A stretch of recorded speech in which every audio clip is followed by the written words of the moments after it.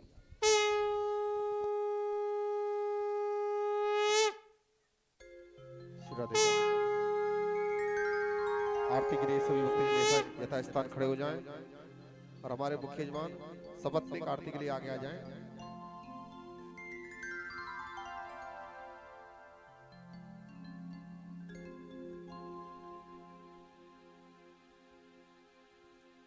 ओम चंद्रमा मनसो जात शख्यो सूर्यो जायता श्रोत्राद्वायुष प्राण समुखादग्निर्जायता ज्वालामालिन्ये नमः। सर्वोपचारार्थे गन्धाख्यत् पुष्पं समर्पयामि। श्री बांके बिहारी तेरी आरती गाऊं, बांके बिहारी तेरी आरती गाऊं, आरती गाऊं प्यारे आपको रिझाऊं, प्यारे आपको रिझाऊं, आरती गाऊं प्यारे आपको रिझाऊं, आरती गाऊं प्यारे आपको रिझाऊं।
श्रीमद्भागवत महापुराण की जय। जय हो पूज्य सदगुरुदेव भगवान की जय हो श्री हनुमान जी महाराज की जय हो मांगे बिहारी लाल की जय हो राधा रानी सरकार की जय